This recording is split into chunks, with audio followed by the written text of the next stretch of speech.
Hi everybody, my name's Michael Jarrett. And I'm Kendall Plant. Welcome to today's Creative Cloud Facebook live stream. Today we're going to be reviewing some portfolios from some of the artists who submitted to our Coca-Cola and Adobe campaign. And so you just saw a video for that. If you're not aware of what we're talking about, go ahead and open a browser tab and go to CokexAdobexYou.com. You should be seeing this on our screen right now.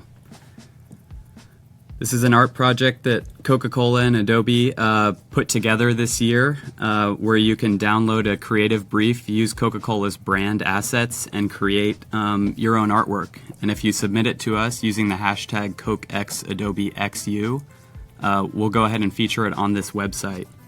And as you can see here, there's just a ton of really cool art that we've gotten so far. And be sure to do that before Friday, December 22nd. That's later this week, so you still have a little bit of time to download that brief and get creating. Yeah, it's pretty cool. You get your image featured on this website. Your name's up there, and you can link to your own work on Instagram, Twitter, Behance, the whole shebang. Yeah. Pretty cool.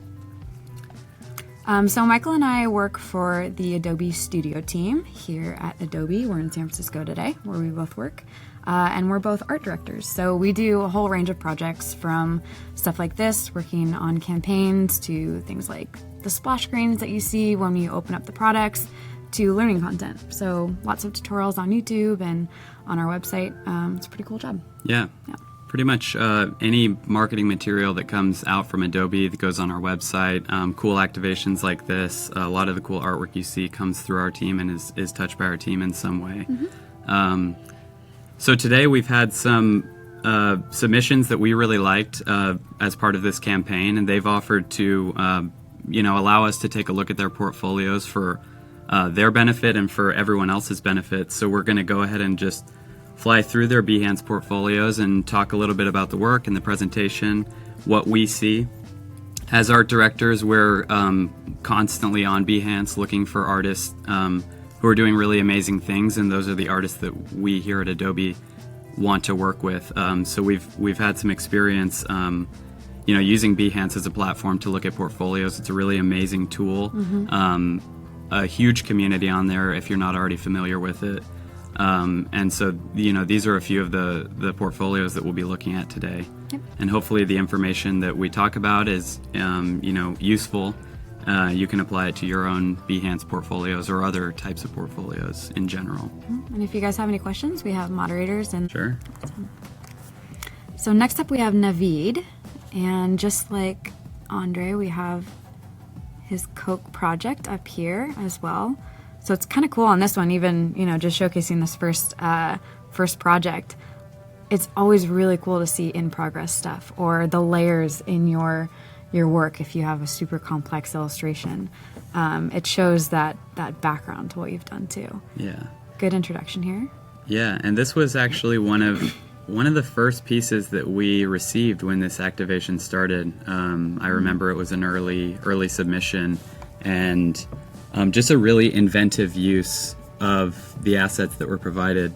And again, for those that don't know, like part of the creative brief that you can download gives you access to use some of Coca-Cola's brand mm-hmm. elements. So the ribbon that's so iconic, the bottle shape, their scripted logo, those are made available for you to sort of interpret or remix or put your creative spin on and interpret the brief in a way that's really interesting. And I love that we get this sort of like robe created out of these ribbons. I continue to see inventive uses of these assets, and I love when they change my expectations about mm-hmm. how you see these shapes and how you use them. Yeah, I mean, really, there's a lot going on with just really 3 core shapes: the circle, the bottle, and that swoop. Yeah.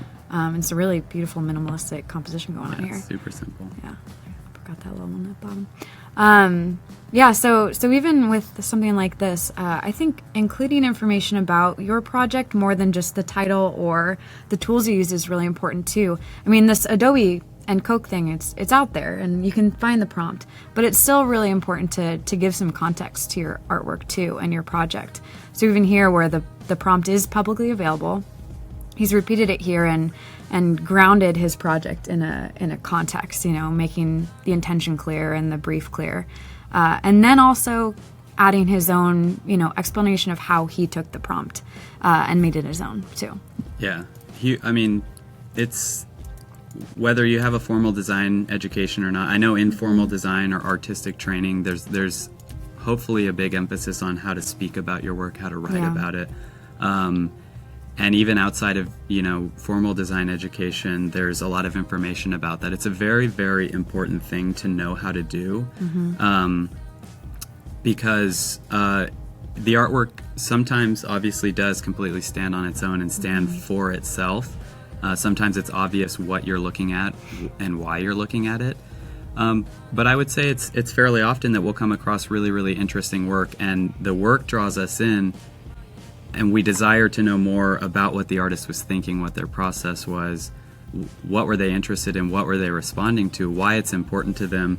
And when that's missing, it's kind of maybe a missed opportunity. It's another step to kind of reach out and say, hey, what was this? So there are good options there. Yeah, because we have a question. We got a question.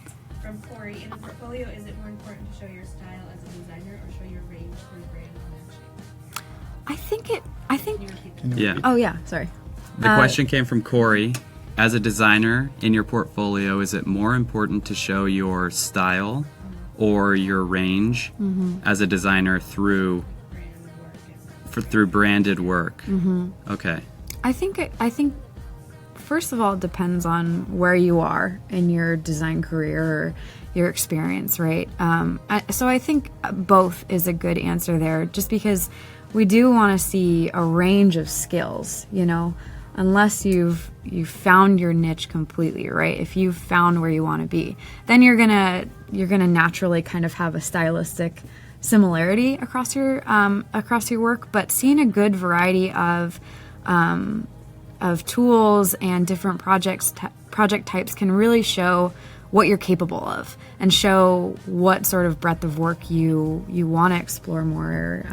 Right. Yeah. I think that's kind of the key. The last thing that you just said is no matter what kind of work it is, whether it's, a style A and style Z that are very far from each other, your portfolio, I believe, should be the work that you want to be hired to do, the work that you want to be known for.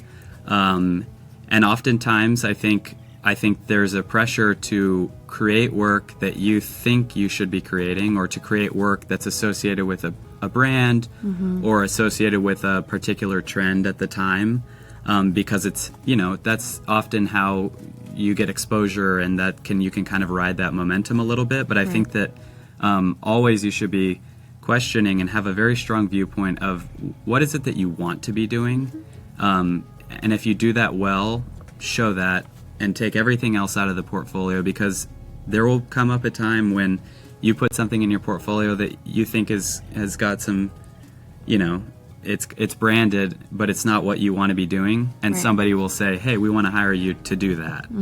And if it's not really what you want to be doing, then I think that's an opportunity that you have to make, is to just include work that you want to do. And if it's stylistically if project A and project B are far from each other as far as style, that's okay. We love seeing a range of styles. Yeah, it shows that you're willing to push yourself and try new stuff, in addition to, trying to pursue that stylistic similarity. And like we saw in the previous portfolio, sometimes that stylistic direction can come up despite a range of different tools and different projects too. Right. So, all right, let's take a closer look at Navid's. Is there one that you want to take a look at? Yeah, I love this first project. Yeah, me too. So Really beautiful imagery. Yeah. So again, really amazing short synopsis of what we're about to look at. The thumbnail drew me in. It was a really engaging thumbnail. Awesome art that we can see at the top. First thing I see, what is this? And I don't have to spend a lot of time reading it. So it looks like this is some collateral, some visuals for a Bengali classical music festival, an annual event focused on South Asian classical music. So really short, to the point. It looks like we're getting some process, like what is it? How are these images built, essentially, which is really great. Cause that sequential view is really interesting to look at, to see it build and evolve too. Yeah. You can zoom in on these too. Yeah. So again, adding some visual variety even in the presentation of that project. Some background on the client. Yeah. It's really good. Yeah, that's really beautiful. So what's great here is just how simple we've, it's been that we've seen, okay, here's what the brief is from a whole. This is the overall what this project is about. These are the elements that this imagery is built on, and how that's built is kind of described here. It starts with a musician, and then we visualize music, and when you combine those together, now we have a visual system for this brand, which we then get to just kind of explore further and further as we navigate down the page. And one thing also is that you can add, this looks like it was a team project too, and on Behance you can add multiple owners, and that's always cool to see because it really shows their collaborative aspect and their ability to work on a team, which is pretty awesome. Yes, it's beautiful work. Yeah, so utilizing Behance's full width feature, but also the ability to scroll and put really long images as well. Yeah.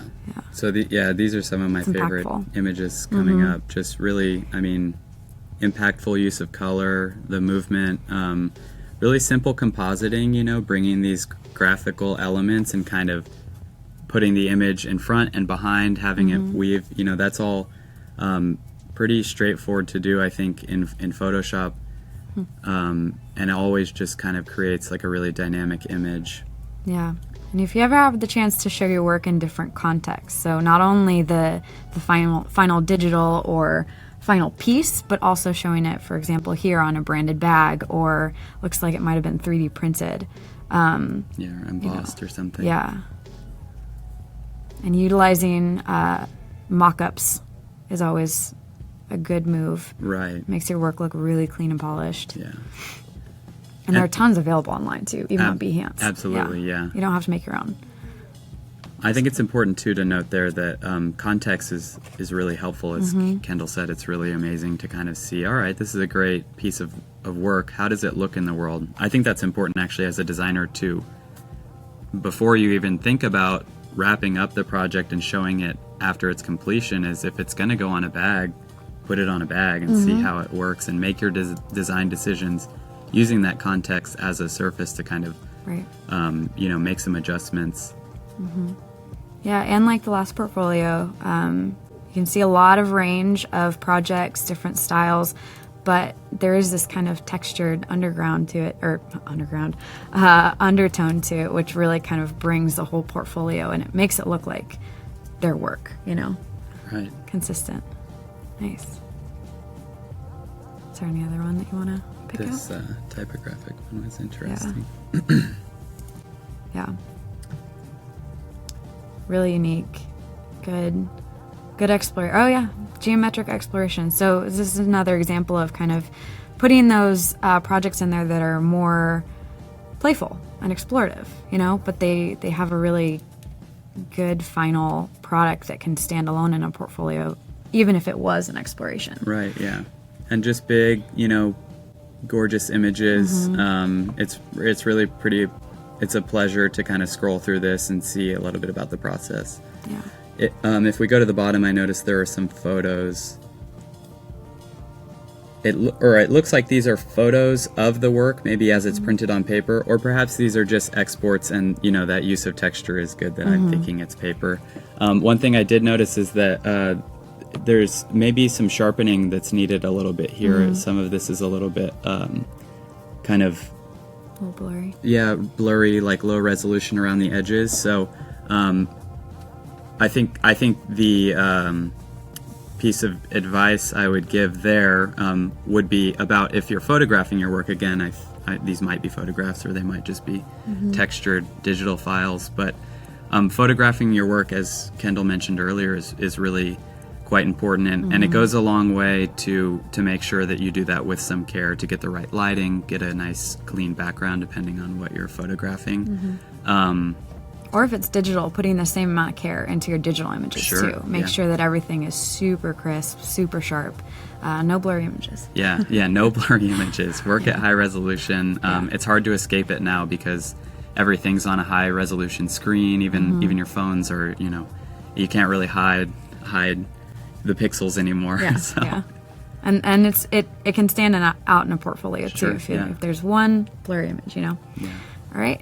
Nice job, Navid. Yeah, thank you for submitting to the Coke project too. Yeah.